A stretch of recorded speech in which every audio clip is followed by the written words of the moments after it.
Hello friends, welcome to my YouTube channel. मैं हूं रश्मि शुक्ला। तो स्टार्ट करते हैं सीटेड इम्पोर्टेंट क्वेश्चन 30 जो कि साइंस के आपके हैं। और प्रैक्टिस सेट्स मैंने 6 सॉल्व करा दिया साइंस के इम्पोर्टेंट। तो अभी तक वीडियो को ना देखा हो तो डिस्क्रिप्शन में लिंक प्रोवाइड कर देंगे 6 प्रैक्टिस सेट साइंस की, तो आप देख सकते हैं। साथ ही साथ सीटेट की प्लेलिस्ट भी प्रोवाइड कर देंगे डिस्क्रिप्शन में लिंक। आप सारे वीडियो सीटेट के मोस्ट इम्पॉर्टेंट क्वेश्चन जो एग्ज़ाम की दृष्टि से इम्पॉर्टेंट है उनको आप लिंक से देख सकते हैं डिस्क्रिप्शन में। तो अभी तक दोस्तों सब्सक्राइब ना किया हो चैनल को सब्सक्राइब करिए, साथ ही साथ बेल आइकन को प्रेस करिए सबसे पहले नोटिफिकेशन पाने के लिए। और कमेंट करिए कि आपको सीटेट की क्लास पढ़नी है या सुपर टेट की या टेट की, तो कमेंट सेक्शन में ज़रूर बताएं। अंत तक बने रहिएगा हमारे चैनल से, स्किप मत करिएगा, तभी आपके 30 इंपॉर्टेंट क्वेश्चन प्रोवाइड किए जाएंगे साइंस के। तो स्टार्ट करते हैं, और पसंद आए वीडियो तो लाइक ज़रूर करिएगा दोस्तों। तो स्टार्ट करते हैं क्वेश्चन। मैं अपना एक कान स्टील की रेल की पटरी पर रखता हूँ। मैं अपना एक कान स्टील की रेल की पटरी पर रखता हूँ, तो क्या होगा इसमें? ऑप्शन देखते हैं।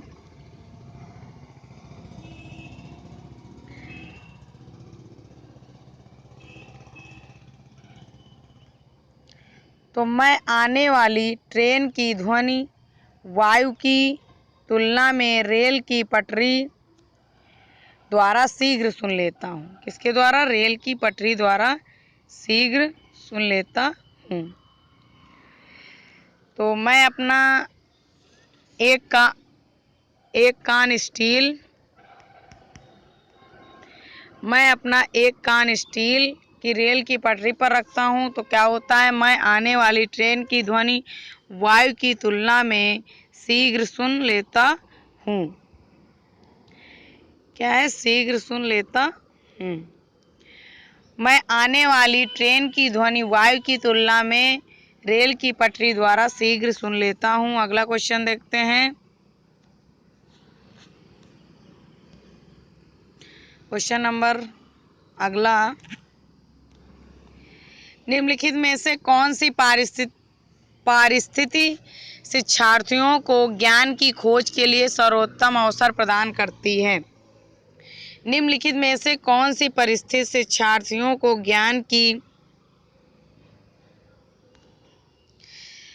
निम्नलिखित में से कौन सी परिस्थिति शिक्षार्थियों को ज्ञान की खोज के लिए सर्वोत्तम अवसर प्रदान करती है? तो ऑप्शन क्या हो जाएगा? ऑप्शन नंबर डी हो जाएगा।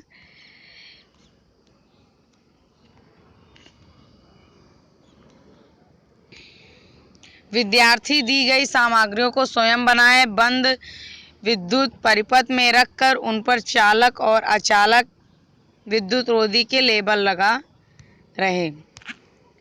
तो क्या हो जाएगा इसमें?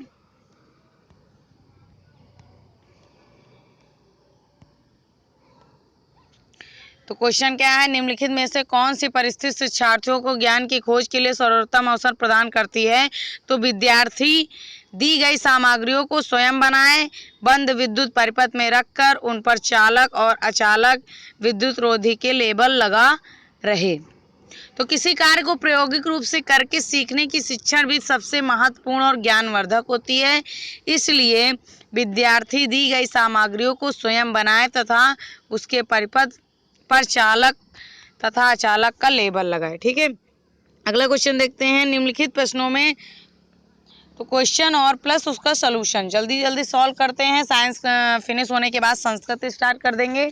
संस्कृत और हिंदी जो आपका लैंग्वेज है, उस लैंग्वेज से आपको 30 नंबर कहीं नहीं जाने। 30 आपके नंबर मार्क्स आपको आराम से मिल जाएगा हिंदी और संस्कृत में। तो इसलिए मैंने संस्कृत और हिंदी को लास्ट में रखा था, तो उसको हम प्रोवाइड कर देंगे। और साइकोलॉजी प्लस और मैथ का तो ईवीएस वगैरह सारा मैं एक दिन में एक एक करके बनाऊंगी, तो आपको अच्छे से समझ में आ जाएगा। तो पहले साइंस फिनिश करते हैं। साइंस आपका 4 दिन में फिनिश हो जाएगा, उसके बाद नहीं तो करते हैं कि आपको एक वीडियो आपको दोपहर में प्रोवाइड कर देते हैं, जो कि आपका साइंस से रिलेटेड रहेगा, और एक शाम में प्रोवाइड कर देते हैं जो कि आपका संस्कृत से रिलेटेड रहेगा। तो दो दो वीडियो एक साथ करते हैं ताकि टाइम बहुत कम है, 12 दिन बचे हैं और एडमिट कार्ड 25 को क्लियर हो जाएगा। अगर एग्ज़ाम सीटेट का होना है तो 25 को क्लियर हो जाएगा, एडमिट कार्ड आना शुरू हो जाएगा, क्योंकि 10 दिन पहले से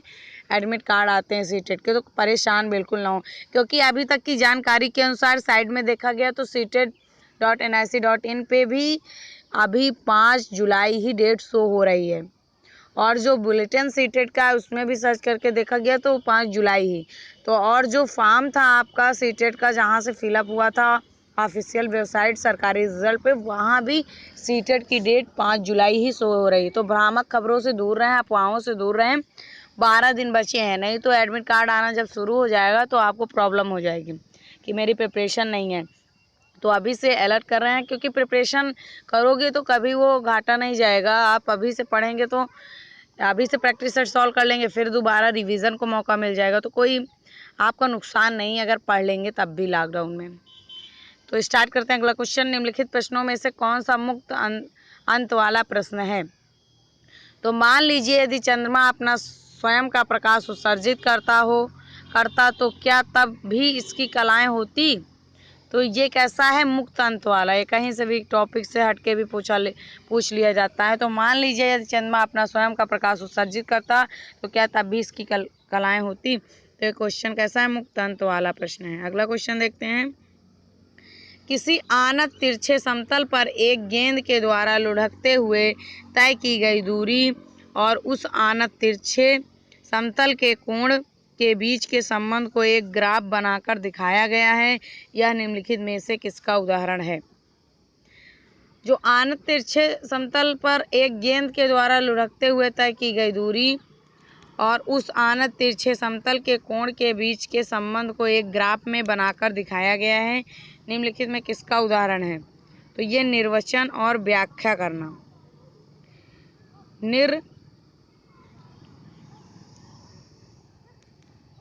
निर्वचन और व्याख्या करना। तो किसी आनत समतल पर एक गेंद के द्वारा लुढ़कते हुए तय की गई दूरी और उस आनत समतल के कोण के बीच के संबंध को एक ग्राफ बनाकर दिखाया गया है, वह निर्वचन व्याख्या करने का उदाहरण है। तो डायरेक्ट हम जल्दी जल्दी करते हैं क्योंकि बोरिंग ना लगे, क्योंकि 30 मिनट से ऊपर चला जाता वीडियो, 40 मिनट का लोगों को बोरिंग लगने लगता है। तो एक्सप्लेनेशन थोड़ा कम और क्वेश्चन प्लस सोल्यूशन डायरेक्ट हम बताते हैं, क्वेश्चन प्लस आंसर। ठीक है, तो जल्दी जल्दी से करने का प्रयास करते हैं ताकि आपको बोरिंग ना लगे और डेली आप वीडियो को देखें। बहुत कम लोग देखते हैं सीटेट, क्योंकि कुछ लोग भ्रामक अफवाहों में घिरे हुए हैं कि सीटेट होगा या नहीं, इसी संदेह में वो घिरे हैं। तो हमें पढ़ना है और प्रिपरेशन करनी है। एग्ज़ाम जब होना होगा देखा जाएगा, तब दिया जाएगा। लेकिन जो अफवाहें हैं और फालतू का, अगर आपको 25 के बाद स्टैंड क्लियर हो जाता तो आप जैसी मर्जी वैसा करिए, लेकिन अभी डेट वही शो हो रही है, तो क्या उसी डेट में हो सकता है? हो भी सकता है। तो हमें प्रिपरेशन करनी चाहिए।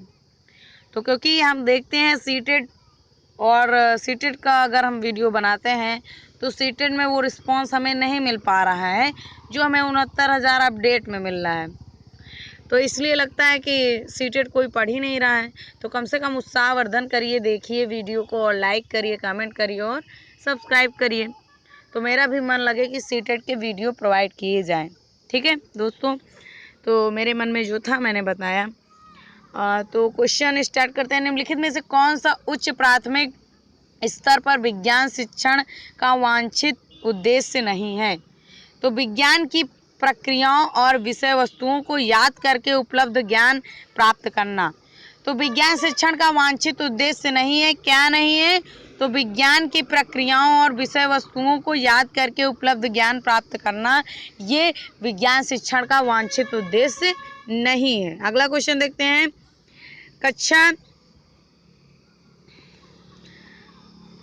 अगला क्वेश्चन देखते हैं। कक्षा 8 के किसी विद्यार्थी का यह कथन है, हम पृथ्वी पर रहते हैं और यह गोल है और यही कारण है कि कोलंबस का जहाज अपने प्रारंभिक बिंदु पर लौट आया। कक्षा 8 के विज्ञान के शिक्षक के लिए इस पर प्रतिक्रिया के लिए सर्वोत्तम सलाह क्या होगी? तो सर्वोत्तम सलाह होगी, इस कथन का निराकरण करिए। जो बच्चे ने प्रश्न पूछा उसका निराकरण करिए और बच्चे से कहिए कि पृथ्वी ग्लोब की भांति है। पृथ्वी कैसी है? एक ग्लोब की भांति है और हम गोल पृथ्वी की सतह पर रहते हैं। हम कहाँ पे रहते हैं? गोल पृथ्वी की सतह पर रहते हैं। हम गोल पृथ्वी की सतह पर रहते हैं। तो ये आप कहिए, उसका जो क्वेश्चन है उसका निराकरण करिए और बच्चे को बताइए कि पृथ्वी ग्लोब की भांति है और हम गोल पृथ्वी की सतह पर रहते हैं। ठीक है, तो ये उपयुक्त विकल्प होगा। अगला क्वेश्चन देखते हैं।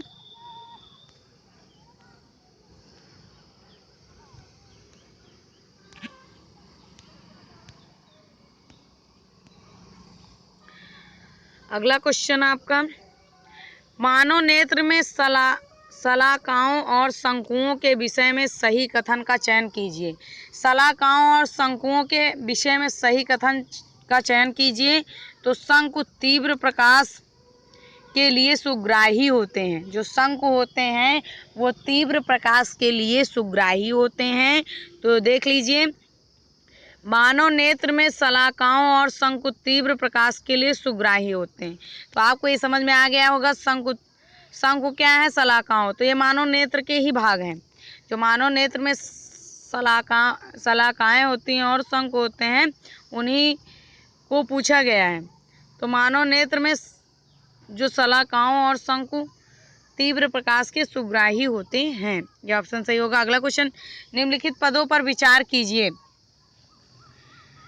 तो इसमें क्या हो जाएगा? बी ऑप्शन, बी और डी। निम्नलिखित पदों पर विचार कीजिए, इसमें सही से बताना है। जो भूस्खलन है प्राकृतिक आपदा है और सुनामी भी प्राकृतिक आपदा है। तो सुनामी और भूस्खलन प्राकृतिक आपदाएं हैं। तो ऑप्शन क्या हो जाएगा? बी और डी। तो क्या लिखा? भूस्खलन तथा सुनामी भूकंप से होने वाली प्राकृतिक आपदा है। भूस्खलन और सुनामी भूकंप से होने वाली प्राकृतिक आपदाएं हैं। तो बी और डी ऑप्शन सही होगा, यानी बी ऑप्शन सही होगा आपका। अगला क्वेश्चन देखते हैं। कोई वस्तु 5000 हर्ट्ज पर कंपन कर रही है, उत्पन्न ध्वनि का आवर्तकाल। तो आवर्तकाल बराबर आपको पता होगा, आवृत्ति बराबर F इक्वल टू 1 आवर्तकाल 1/T जिसे कहते हैं।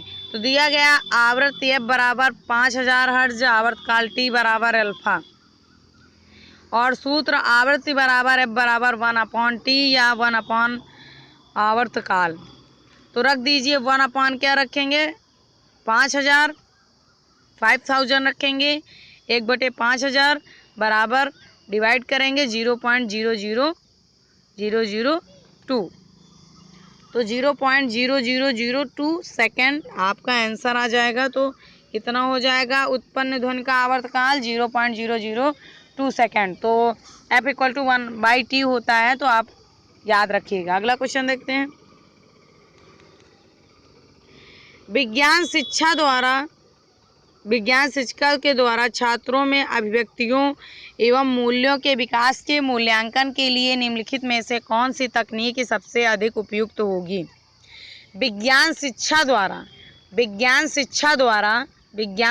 द्वारा छात्रों में अभिव्यक्तियों एवं मूल्यों के विकास के मूल्यांकन के लिए निम्नलिखित में से कौन सी तकनीक सबसे अधिक होगी? तो क्या होगी सबसे अधिक? अवलोकन। सबसे अधिक बच्चा कब सीखता है? जब विकास के मूल्यांकन के लिए निम्नलिखित में से कौन सी तकनीक सबसे अधिक होगी? तो अभिव्यक्तियों और मूल्यों के विकास के लिए, जो अभिव्यक्तियां हैं और मूल्यों के विकास हैं, उसमें अवलोकन देख कर सीखेगा बच्चा। तो अवलोकन करना सबसे उपयुक्त माना जाएगा। क्या हो जाएगा? अवलोकन। अगला क्वेश्चन देखते हैं। एक शिक्षक किसी अधिगम उद्देश्य को इस प्रकार बनाता है, सरल विद्युत परिपथ का उपयोग करके किसी युक्ति का निर्माण करना। एक शिक्षक किसी अधिगम उद्देश्य को इस प्रकार बनाता है, सरल विद्युत परिपथ का उपयोग करके किसी युक्ति का निर्माण करना।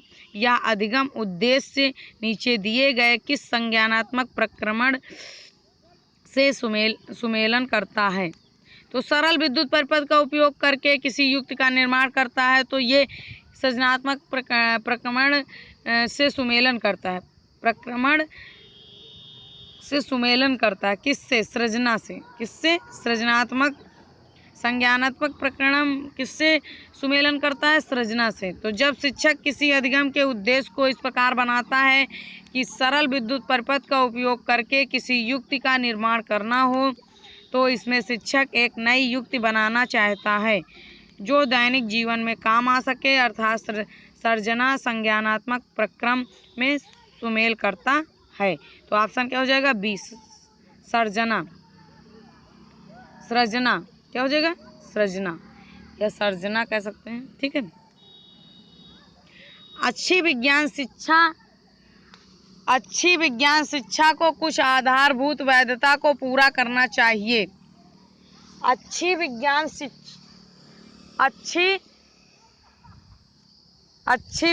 शिक्षा को कुछ आधारभूत वैधता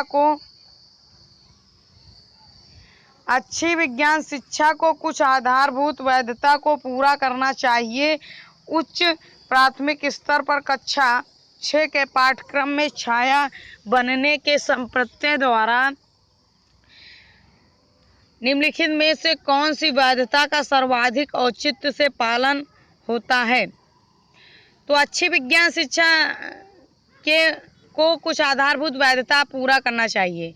जैसे उच्च प्राथमिक स्तर पर कक्षा 6 के पाठ्यक्रम में छाया बनने के संप्रत्यय द्वारा निम्नलिखित में से कौन सी वैधता का सर्वाधिक औचित्य से पालन होता है? तो विषय वस्तु में जो छाया बनने के संप्रत्यय का वैधता का सर्वाधिक औचित्य से पालन होता है। ठीक है। जबकि और अन्य संज्ञानात्मक प्रक्रिया परिवेशी इसमें औचित्य रूप से पालन नहीं होता। होता किसमें है? विषय वस्तु में। अगला क्वेश्चन, वैज्ञानिक ज्ञान के बारे में निम्नलिखित में से किस कथन से आप सहमत नहीं होंगे? वैज्ञानिक ज्ञान सामाजिक एवं सांस्कृतिक रूप से अंतः स्थापित है। जो वैज्ञानिक ज्ञान है वो वैज्ञानिक ज्ञान सामाजिक एवं सांस्कृतिक रूप से अंतः स्थापित है। वैज्ञानिक ज्ञान सामाजिक एवं सांस्कृतिक रूप से अंतः स्थापित है।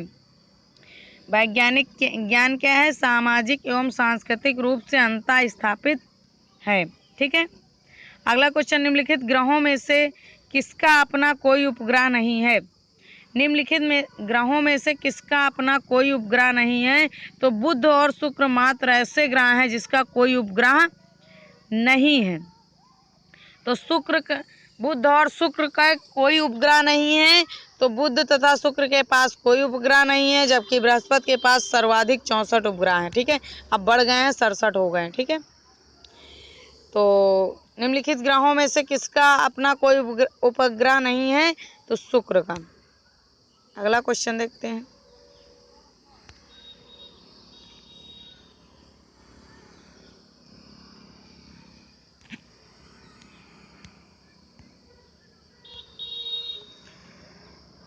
कोई बस अपनी यात्रा की पहली 10 किलोमीटर दूरी 40 किलोमीटर प्रति घंटा की औसत चाल से तथा शेष 45 किलोमीटर दूरी 60 किलोमीटर घंटा की औसत चाल से तय करती है। बस की संपूर्ण यात्रा की औसत चाल। तो औसत चाल कैसे निकालेंगे संपूर्ण यात्रा की? तो समय बराबर क्या होता है? दूरी बटे चाल। समय बराबर दूरी बटे चाल होता है। तो अतः 10 किलोमीटर में चलने में लगा समय कितना होगा? T1 हम मान लेते हैं। पहली चाल को T1 मान लेते हैं, दूसरी चाल को T2। तो पहला हो गया T1 कितने पर चला था? 10 किलोमीटर। दूरी कितनी थी? दूरी कितनी थी आपकी? 10 किलोमीटर। और चाल कितनी थी? 40 किलोमीटर। तो 10 बटे 40 हो गया, 0 से 0 कैंसिल, 1/4 घंटे में कन्वर्ट हो गया। फिर शेष 45 किलोमीटर दूरी चलने में लगा समय। तो दूरी कितनी थी? 45 और चाल कितनी थी? 60। कैंसिल किया, 3/4 घंटा आ गया। ठीक है। 15 से कैंसिल किया, 15 चौको 60, 15 × 45, 3/4 घंटा। तो औसत चाल बराबर होता है कुल दूरी बटे कुल समय। औसत चाल बराबर होता है कुल दूरी बटे कुल समय। तो कुल दूरी बटे कुल समय। तो पूरी कुल दूरी कितनी है आपकी 10 + 45, ये कुल दूरी थी। जो पहली दूरी और दूसरी दूरी 10 + 45 बटे पूरा कितना लगा समय 1/4 T1 में और T2 में 3/4, इसको रख दिया कुल समय। कुल दूरी रखा फिर कुल समय रख दिया, फिर सॉल्व किया तो यहाँ कितना हो गया 55/1। सॉल्व किया 3 1 4 4/4 4 1 4, तो 1 हो गया 55/1, तो बराबर कितना हो गया 55 किलोमीटर प्रति घंटा। 55 किलोमीटर प्रति घंटा, ऑप्शन कौन सा सही हो गया बी, 55 किलोमीटर प्रति घंटा। अगला क्वेश्चन देखते हैं। निम्नलिखित में से किसमें मानव उत्सर्जन तंत्र में मूत्र के मार्ग को सही क्रम में दर्शाया गया है? तो सबसे पहले जो उत्सर्जन तंत्र में जो मूत्र के मार्ग को सही क्रम में दर्शाया गया है, सबसे पहले क्या वक्र, वक्र के बाद मूत्रवाहिनी, वक्र में जाता है, फिर वक्र के बाद मूत्रवाहिनी, मूत्रवाहिनी के बाद मूत्राशय, फिर मूत्र मार्ग में। ठीक है, तो वक्र, मूत्रवाहिनी, मूत्राशय, मूत्रमार्ग मानव उत्सर्जन तंत्र में मूत्र के मार्ग का सही क्रम है। ठीक है, वक्र, मूत्रवाहिनी, मूत्राशय, मूत्रमार्ग सही क्रम है। अगला क्वेश्चन देखते हैं। कभी कभी शारीरिक कार्य करने के पश्चात हमारी पेशियों में क्रैम्प आते, मरोड़, खिंचाव उत्पन्न हो जाते हैं, ऐसा होने के कारण है। जब आप शारीरिक कार्य करते हैं तो मरोड़ यानी क्रैम्प आ जाते हैं, खिंचाव उत्पन्न हो जाते हैं, तो ऐसा होने का कारण क्या है? पायरुवेट का लैक्टिक अम्ल में परिवर्तित होना। पायरुवेट का लैक्टिक अम्ल में परिवर्तित होना। कार्य करने के बाद शरीर की मांसपेशियों में जो क्रैम्प, खिंचाव आते हैं, उनका प्रमुख कारण पायरुवेट का लैक्टिक अम्ल में परिवर्तित होना या थायराइड के कारण भी होता है। किसके कारण? या थायराइड के कारण भी होता है। ठीक है, पोलियो का कारण है। पोलियो किससे होता है? विषाणु द्वारा। किससे होता है? विषाणु द्वारा। पोलियो का कारण है विषाणु, यानी वायरस है आपका पोलियो का कारण। पोलियो एक विषाणु के कारण होता है। दुनिया में पोलियो का इलाज करने के लिए वैक्सीन का प्रयोग किया जा रहा है। तो पोलियो किसके द्वारा होता है? विषाणु द्वारा, वायरस। अगला क्वेश्चन। निम्नलिखित में से मानव पाचन तंत्र के भागों के संयोजन का वह कौन सा समुच्चय है जो कोई पाचन कार्य नहीं करता है? तो पाचन कार्य 3 लोग नहीं करते हैं, उनको समझ लीजिए। ग्रसिका, बृहदांत्र, मलाशय। ग्रसिका, बृहदांत्र, मलाशय, ये तीनों का कार्य पाचन करना नहीं होता। ग्रसिका का कार्य पाचन करना, बृहदांत्र का, मलाशय का कार्य पाचन करना नहीं होता है। पाचन कार्य नहीं होता है। ठीक है, नहीं करते हैं। जो ग्रसिका, बृहदांत्र, मलाशय है वो पाचन का कार्य नहीं करते हैं। अगला क्वेश्चन। किसी वस्तु की आभासी और विवर्धित छवि बनाने के लिए निम्नलिखित में से किसका उपयोग किया जा सकता है? तो अगर हमें आभासी और विवर्धित छवि बनाना है तो हमें अवतल दर्पण में क्या होता है? आभासी होता है प्रतिबिंब, तो अवतल दर्पण और उत्तल लेंस दोनों का प्रयोग होगा। अवतल दर्पण का प्रयोग होगा और अपोजिट में उत्तल लेंस। अवतल दर्पण प्लस उत्तल लेंस दोनों का प्रयोग होगा। अगला क्वेश्चन देखते हैं।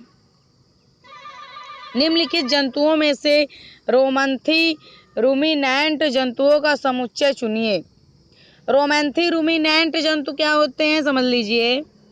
जुगाली करने वाले जंतु को रोमैंथी या रूमिनेंट कहते हैं। देख लीजिए, घुमा के क्वेश्चन किस तरह पूछे जाते हैं। आपको जुगाली करने वाला शायद पता रहा होगा, लेकिन रोमैंथी और रूमिनेंट ना पता रहा होगा। तो कभी कभी रूमिनेंट या रोमैंथी पूछ लिया जाए तो आप कंफ्यूज मत होइएगा, जुगाली करने वाले ही जंतु होते हैं। तो जुगाली करने वाले जंतु रोमैंथी या रूमिनेंट कहलाते हैं। ठीक है, तो इसमें देखिए कौन सा सही होगा? निम्नलिखित जंतुओं में से रोमैंथी या रूमिनेंट जंतुओं का समुच्चय है भैंस, गाय, हिरन। भैंस जुगाली करता है, गाय और हिरन, तो भैंस, गाय, हिरन। अगला क्वेश्चन। दीर्घ रोम के बारे में निम्नलिखित कथनों का अध्ययन कीजिए। ABC आपके सही हैं, तो देख लीजिए। इनकी अत्यधिक पतली भित्तियां होती हैं जो दीर्घ रोम होते हैं। ये अंगुली के समान उभरी हुई संरचनाएं होती हैं। फिर अगला, इनमें सूक्ष्म रुधिर वाहिकाओं का जाल फैला रहता है जो सतह के निकट होता है। तो क्या होते हैं? सबसे पहले दीर्घ रोम या अत्यधिक पतली भित्तियाँ होती हैं। फिर ये अंगुली के समान उभरी हुई संरचनाएं होती हैं। फिर इनमें सूक्ष्म रुधिर वाहिकाओं का जाल फैला रहता है जो इसकी सतह के निकट होता है। तो वही दीर्घ रोम होते हैं। तो ऑप्शन नंबर कौन सा सही, ए, बी और सी। तो अवशोषित करने योग्य बनाने वाले लक्ष्य प्रदान करिए। पूछा गया दीर्घ रोम को और भोजन को अवशोषित करने योग्य बनाने वाले लक्ष्य प्रदान करिए। तो ए, बी और सी हो जाएगा ऑप्शन। अगला क्वेश्चन देखिए, कुछ आपको रिपीटेड क्वेश्चन मिले होंगे। आपने 6 प्रैक्टिस सेट सॉल्व किया साइंस का, तो कम से कम 4 या 5 क्वेश्चन आपको रिपीटेड मिले हैं। तो ये भी समझ लीजिए रिपीटेड भी क्वेश्चन आपको 4-5 नंबर आपको आसानी से दिलाते हैं अगर आप प्रैक्टिस सेट्स पूरा सॉल्व करते हैं तो अगला क्वेश्चन देखते हैं।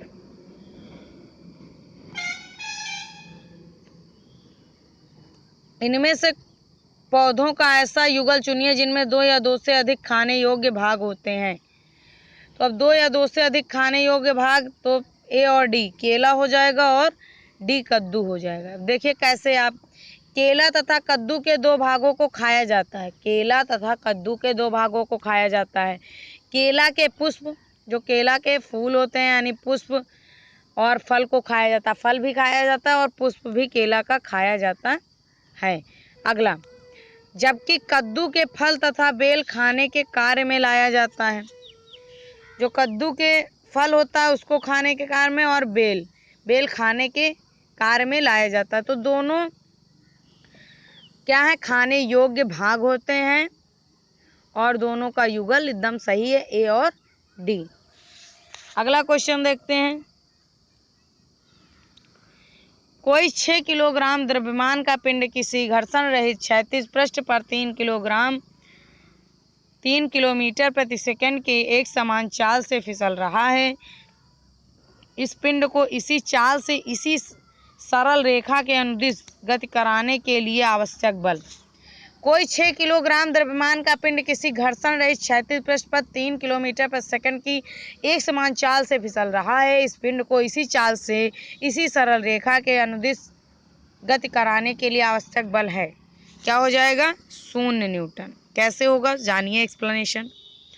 न्यूटन के गति के प्रथम नियम के अनुसार जब वस्तु नियत वेग से क्षैतिज तल पर गति करती है तो उस पर कोई बाह्य बल कार्य नहीं करता है, अतः सरल रेखा के अनुदिश कार्य करने वाला बल 0 होगा। सरल रेखा के अनुदिश कार्य करने वाला बल कैसा होगा, 0। तो क्या हो जाएगा, 0 न्यूटन। अगला क्वेश्चन, जिस तालाब से जल में टैडपोल वृद्धि कर रहे हैं उस जल में निम्नलिखित में से किस तत्व की पर्याप्त मात्रा उपलब्ध होनी चाहिए। तो आयोडीन की पर्याप्त मात्रा उपलब्ध होनी चाहिए, तभी उनका सर्वाइव वो आसानी से कर पाएंगे। तो थायराइड ग्रंथि के उचित रूप से क्रियाशील के कारण आयोडीन की एक निश्चित मात्रा की आवश्यकता होती है, अतः कायांतरण हेतु टैडपोल के वृद्धि के लिए आयोडीन युक्त जल आवश्यक है। अगला क्वेश्चन देखते हैं। मानव में जनन की अवधि की घटनाओं का सही क्रम बताइए। मानव में जनन की अवधि की घटनाओं का सही क्रम, तो सबसे पहले युग्मक बनाना यानी जायगोट जिसे कहते हैं, युग्मक बनाना, फिर निषेचन करना, फिर युग्मनज, फिर भ्रूण। ठीक है, फर्टिलाइजेशन यानी युग्मक बनाना, फर्टिलाइजेशन, निषेचन क्या है, फर्टिलाइजेशन। तो फिर जायगोट, फिर एम्ब्रियो। फर्टिलाइजेशन, जायगोट, एम्ब्रियो, और ये क्या है, युग्मक बनाना। सबसे पहले युग्मक बनाना, फिर निषेचन, फिर युग्मनज, फिर भ्रूण। तो मानव युग्मक में सर्वप्रथम युग्मक का निर्माण होता है, जो अंडाणु व नर शुक्राणु दोनों अलग अलग होते हैं। इसके बाद निषेचन होता है, एक अंडाणु और शुक्राणु का संलयन होता है जिसके फलस्वरूप युग्मनज का निर्माण होता है। जायगोट वृद्धि से भ्रूण का निर्माण करते हैं, तो युग्मनज को कहते हैं जायगोट। जायगोट की जब वृद्धि होती है तो भ्रूण का निर्माण करते हैं, यानी एम्ब्रियो। अगला क्वेश्चन देखते हैं। कोशिकाओं से संबंधित निम्नलिखित पदों पर विचार कीजिए। तो देख लीजिए भाई, क्रोमोसोम, गुणसूत्र और न्यूक्लियस, जीन, ये तीनों एक ही पार्ट के में आते हैं। क्रोमोसोम यानी गुणसूत्र, केंद्रिका और जीन एक ही पार्ट में आते हैं, तो इसमें विचार करना है। तो इनमें से किसी कोशिका इनमें से किसी कोशिका के केंद्रक के भाग हैं। इसमें से कौन सी कोशिकाएं हैं जो केंद्रक के भाग हैं? तो केंद्रिका केंद्रक का भाग है, गुरसूत भी है और जीन भी। तो ऑप्शन ए, बी और सी सही होगा। क्रोमोसोम, जीन और केंद्रिका आदि कोशिका के केंद्रक के भाग हैं। आदि कोशिका के केंद्रक के भाग होते हैं। अगला देखते हैं। टार्टरिक अम्ल पाया जाता है। टार्टरिक अम्ल किसमें पाया जाता है? तो कच्चे आमों में टार्टरिक अम्ल पाया जाता है, अंगूरों में और कच्चे आमों में और अंगूरों में टार्टरिक अम्ल पाया जाता है। तो ऑप्शन क्या सही होगा? सी और डी। अब देख लीजिए सबका एक्सप्लेनेशन, किसमें कौन सा अम्ल पाया जाता है। कच्चे आम में टार्टरिक अम्ल पाया जाता है, अंगूर में टार्टरिक अम्ल, आंवला में साइट्रिक अम्ल, नींबू में साइट्रिक अम्ल। आंवला में साइट्रिक अम्ल, नींबू में साइट्रिक अम्ल और अंगूर में टार्टरिक अम्ल, कच्चे आम में टार्टरिक अम्ल पाया जाता है। अगला क्वेश्चन देखते हैं। प्लास्टिक के सामान्य विशिष्ट गुण हैं। प्लास्टिक के सामान्य विशिष्ट गुण कौन कौन से हैं? प्लास्टिक टिकाऊ होती है, वजन में हल्की होती है, अनअभिक्रियाशील होती है। तो प्लास्टिक के सामान्य गुण कौन से हैं? टिकाऊ, वजन में हल्के, अनअभिक्रियाशील होती है। तो सबसे पहले ऑप्शन का नंबर डी हो जाएगा। अच्छी प्लास्टिक के सामान्य गुण, प्लास्टिक किसी भी प्रकार की क्रिया ना करके वजन में हल्की होनी चाहिए, टिकाऊ होनी चाहिए। ठीक है। अगला लास्ट क्वेश्चन है। जैव विविधता के संदर्भ में निम्नलिखित कथनों पर विचार कीजिए। तो जैव विविधता के संदर्भ में निम्नलिखित कथनों पर विचार कीजिए। तो जैव विविधता क्या होता है? तो सबसे पहले जानते हैं। या किसी दिए गए क्षेत्र के पादप जाति और प्राणी जाति, या किसी दिए गए क्षेत्र के पादप जात और प्राणी जात विभिन्न स्पीशीज का उल्लेख करती है। वही क्या है? जैव विविधता के संदर्भ में है। तो केवल सी ऑप्शन सही है। तो देख लीजिए एक बार आंसर। जैव विविधता पारिस्थितिकी तंत्र एवं पूरे ग्रह में जीवन के रूपों में विभिन्नता का परिणाम है, या किसी दिए गए क्षेत्र के पादप जाति और प्राणी जाति के विभिन्न स्पीशीज का उल्लेख करती है। तो दोस्तों वीडियो पसंद आया हो तो ज़रूर से ज़रूर लाइक करिएगा, क्योंकि एक लाइक से आपका कुछ नहीं जाएगा। मेरा जो आधे घंटे का 1 घंटे मेहनत लगती है वीडियो को अपलोडिंग करने में और आप लोगों को प्रोवाइड करने में प्रैक्टिस सेट, तो उसके लिए तो एक लाइक बनता ही। एक लाइक ज़रूर करिएगा। कमेंट करिए सीटेट चाहिए आपको, सुपर टेट या टेट का वीडियो चाहिए, तो आप कमेंट सेक्शन में ज़रूर बताएं। साथ ही साथ सब्सक्राइब करिए हमारे चैनल को सुपर टेट, टेट और सीटेट की प्रिपरेशन के लिए, तो आपको अच्छे से अच्छी नोट्स प्रोवाइड की जाएगी। Thank you guys, take care, bye bye.